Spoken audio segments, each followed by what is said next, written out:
going to see. Hi there, so I'm just about to start doing a physical weld here, and we're going to see whether I improve after I've had the virtual training. So this is going to be my first go doing a proper one, and we'll see the mistakes that I make. Hopefully there won't be that many, but we'll see.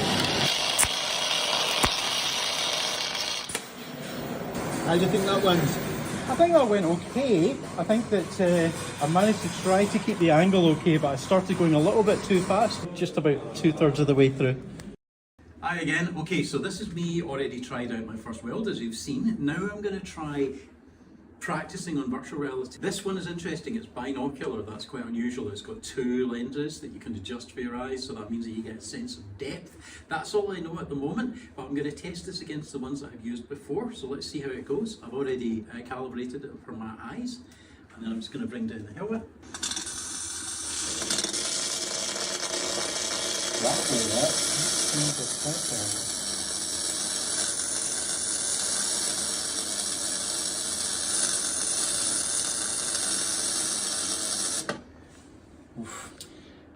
Okay, so our contact tip to work distance could be better there, okay? End pass, we've got some porosity there, do you remember? Yeah. In my opinion, the 2 most important ones when you're learning is contact tip to work distance. We've got 22 out of 100, so we can improve on that. And also the travel speed, not bad, 75, but I think we could do with a better position. Visual aids are all off. Oh, so I've took the scaffolding away now. Right, okay. Okay, so nice and slow.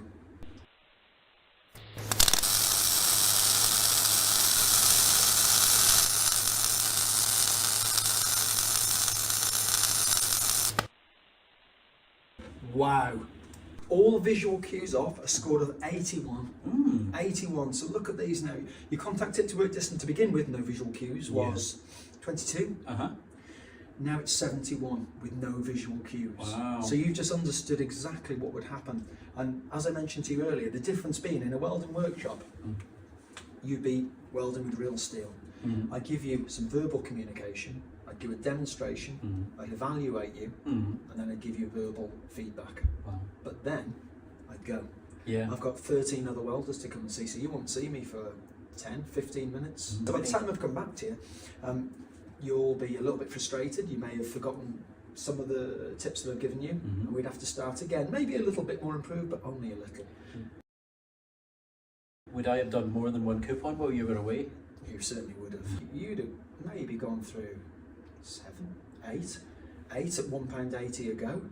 Just for the metal? That's purely for the steel, that's let alone the gas, the kilowatt hours, the welding wire. Costs here, it's just what, maybe a kilowatt that you're using, kilowatt hour or something like that? For a whole lesson, I've got a couple of pounds. Really? As opposed to a 2-hour lesson in the workshop, £220.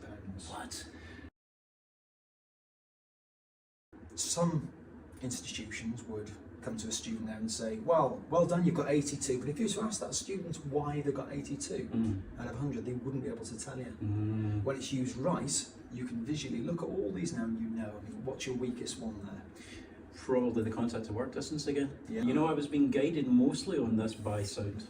Yes. And it was only because using the previous visual indicators, it's a bit like when you're driving and you can look at your, when you're learning to drive, you can look at your speedometer and it says 30, and eventually your brain knows what 30 sounds like in gear 5, yeah? Brilliant. And that's what was happening there. Brilliant. And of course you'll always have sound, you know? You know what we need to do now? To the workshop. Back to the workshop. Look at that.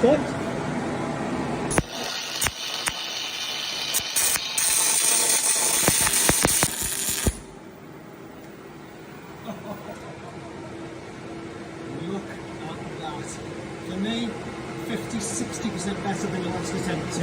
Okay? Consistency. Beautiful. Beautiful.